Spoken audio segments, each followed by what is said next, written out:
नमस्कार दोस्तों। आज की इस खास चर्चा में हम भारतीय इतिहास के एक ऐसे पन्ने को पलटेंगे जो बस वीरता और सम्मान की कहानियों से भरा पड़ा है। जी हाँ, हम बात कर रहे हैं राजपूतों की।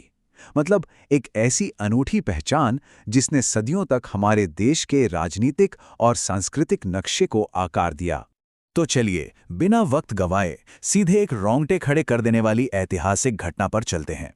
जरा इस दृश्य की कल्पना कीजिए। साल था विक्रम संवत 1701। आगरा में शाहजहां का खुला दरबार सजा हुआ था और करीब 5000 से ज्यादा लोगों की ठसाठस भीड़ थी।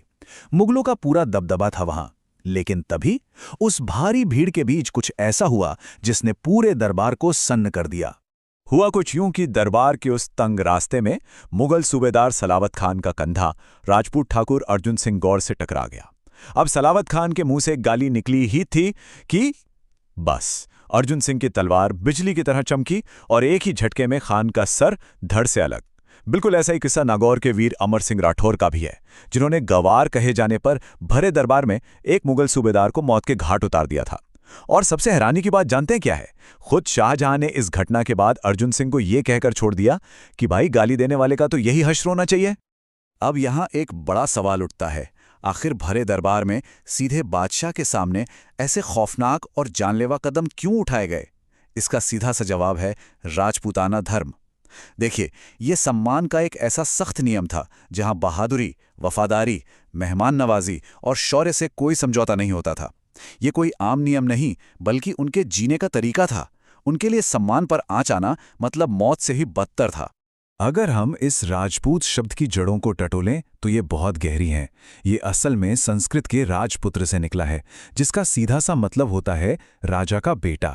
ये एक ऐसे खास कुलीन योद्धा वर्ग की पहचान है जो शाही खून से ताल्लुक रखते थे। पर ध्यान देने वाली बात यह है कि वे सिर्फ गद्दी पर बैठने वाले शासक नहीं थे। उन्हें अपनी मातृभूमि और अपनी जनता का असली रक्षक माना जाता था। तो समय के साथ इनकी ताकत का उदय आखिर कैसे हुआ, ये सिलसिला समझना बड़ा दिलचस्प है। प्राचीन भारत के योद्धा वर्गों से कहानी शुरू होती है। फिर 6ठी शताब्दी आते आते जब विशाल गुप्त साम्राज्य ढह गया तो भारत छोटे छोटे राज्यों में बंट गया।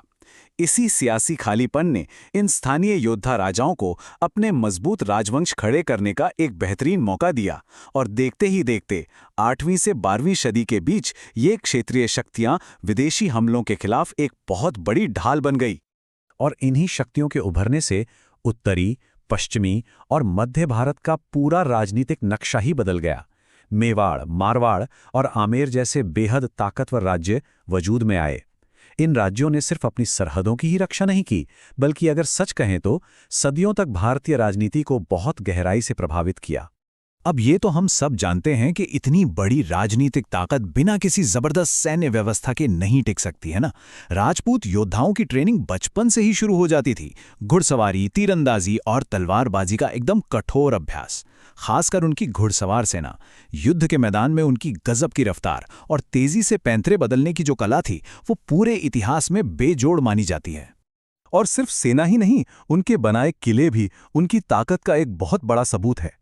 राजपूतों के लिए ये विशाल किले सिर्फ रहने की जगह या रक्षात्मक ढांचे नहीं थे, बल्कि ये उनके कभी हार न मानने वाले जज्बे का प्रतीक थे। किलेबंदी पर इतना भारी खर्च करना साफ दिखाता है कि बाहरी दुश्मनों से अपनी आज़ादी और स्वायत्ता को बचाए रखना उनके लिए सबसे ऊपर था। मिसाल के तौर पर चित्तौड़गढ़, मेहरानगढ़ और कुंभगढ़ को ही ले लीजिए। ये सिर्फ ईंट और पत्थर की इमारतें थोड़ी हैं। ये राजपूतों के सैन्य कौशल और उनकी गौरवशाली पहचान के जीते जागते सबूत हैं।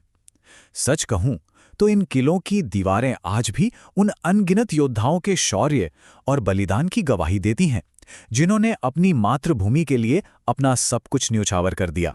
खैर, 16वीं शताब्दी तक आते आते हवा का रुख बदलने लगा। राजनीतिक चुनौतियां एकदम नई शक्लें ले रही थीं।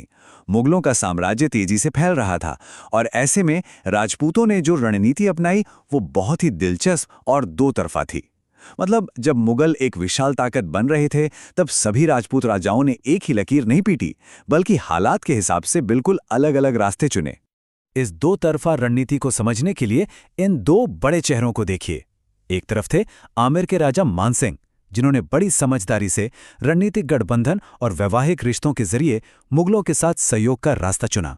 और मुगल सेना में बड़े ओहदों पर रहे। और दूसरी तरफ मेवाड़ के महाराणा प्रताप, जिन्होंने तय किया कि वो किसी भी कीमत पर झुकेंगे नहीं। 1576 का हल्दी घाटी युद्ध इसी बात का सबूत है कि उन्हें भारी व्यक्तिगत कीमत चुकानी पड़ी, पर अपनी संप्रभुता से उन्होंने कोई समझौता नहीं किया। ये दोनों ही तरीके उस दौर की कड़वी राजनीतिक सच्चाई में अपने राज्य को बचाने के अलग-अलग प्रयास थे। चलिए अब इस चर्चा को थोड़ा आगे बढ़ाते हैं और एक ऐसे पहलू पर बात करते हैं जो युद्ध के मैदान जितना ही अहम है, राजपूत महिलाओं की भूमिका। परिवार की विरासत, धर्म और सम्मान को बचाए रखने में इन महिलाओं का जो योगदान रहा है वो ऐतिहासिक रूप से बेहद मार्मिक और गहरा है। इतिहास के पन्नों में कुछ ऐसी गंभीर प्रथाएं दर्ज हैं जिन्हें निष्पक्ष रूप से समझना बहुत जरूरी है। जब कभी ऐसा होता था कि राज्य पर कोई बहुत बड़ा हमला हो जाए और हार एकदम तय लगे, तब जौहर और साका जैसी प्रथाएं निभाई जाती थीं। जौहर में महिलाएं दुश्मन के हाथ पड़ने और अपमानित होने से बचने के लिए खुद को अग्नि के हवाले कर देती थीं, और साका में पुरुष अंतिम युद्ध के लिए निकल पड़ते थे, ये जानते हुए कि वो वापस नहीं लौटेंगे। इन बलिदानों ने ये साबित कर दिया कि जब बात गौरव की आती थी तो राजपूत महिलाएं पुरुषों से रत्ती भर भी कम नहीं थीं। इसके कुछ सबसे सशक्त उदाहरण हमारे सामने हैं, जैसे चित्तौड़गढ़ की रानी पद्मिनी, जिन्होंने अलाउद्दीन खिलजी के आगे घुटने टेकने के बजाय जौहर का कठिन रास्ता चुना। ऐसे ही गोंडवाना की रानी दुर्गावती की शौर्य गाथा है, जिन्होंने मुगल हमलों का एकदम डटकर और बेखौफ होकर सामना किया। ये कहानियां कोई आम किस्से नहीं हैं, बल्कि सदियों से हमारे लिए असीम साहस और आत्मसम्मान की मिसाल बनी हुई हैं। पर रुकिए, क्या राजपूतों की ये पहचान सिर्फ जंग और बलिदान तक ही सीमित थी? बिल्कुल नहीं। वो कला और संस्कृति के भी उतने ही महान संरक्षक थे। राजपूत लघु चित्रकला यानी मिनिएचर पेंटिंग्स को ही देखिए। ये पारंपरिक भारतीय और मुगल शैलियों का कितना खूबसूरत मिश्रण है, जो उनके दरबारों में खूब फला फूला। इसके अलावा उदयपुर, जयपुर और जोधपुर के वो शानदार महल और मंदिर उनके वास्तुकला प्रेम की कहानी कहते हैं। और हाँ, संस्कृत और राजस्थानी भाषाओं में क्षेत्रीय साहित्य को बढ़ावा देने में भी उनका बहुत बड़ा हाथ रहा है। लेकिन फिर आया 18वीं सदी का दौर और राजनीतिक हवाएं फिर से तेजी से बदलने लगीं। मराठों का उभरना और फिर ब्रिटिश ईस्ट इंडिया कंपनी की एंट्री, इन्होंने एक नई और बहुत बड़ी चुनौती खड़ी कर दी। सत्ता के इस नए संघर्ष ने धीरे धीरे राजपूत राज्यों की आज़ादी और उनके सैन्य ताकत को कमज़ोर करना शुरू कर दिया, जिससे आखिरकार अंग्रेज़ों के लिए भारत में अपने पैर जमाने का रास्ता साफ हो गया। अब ब्रिटिश शासन के इस नए दौर में राजपूत राज्यों ने खुद को नए सांचे में ढाला। अंग्रेज़ों के सिस्टम में शामिल होने के बाद एक प्रिंसली स्टेट्स यानी रियासतों की अप्रत्यक्ष शासन प्रणाली शुरू हुई। अब देखिए, भले ही उनकी राजनीतिक और सैन्य आज़ादी काफ़ी हद तक छिन गई थी, लेकिन उन्होंने अपनी औकादियाँ, अपना रुतबा और अपने ख़ास सामाजिक प्रभाव को बचाए रखा। एक तरह से कहें तो इस तेज़ी से बदलती दुनिया में भी उन्होंने अपनी उस गहरी सांस्कृतिक पहचान को मरने नहीं दिया। तो आज की इस चर्चा के अंत में हम एक बहुत ही गहरे सवाल पर आकर रुकते हैं। देखिए, ये इतिहास सिर्फ गुजरे हुए कल की बात नहीं है, ये हमारे आज से भी जुड़ा है।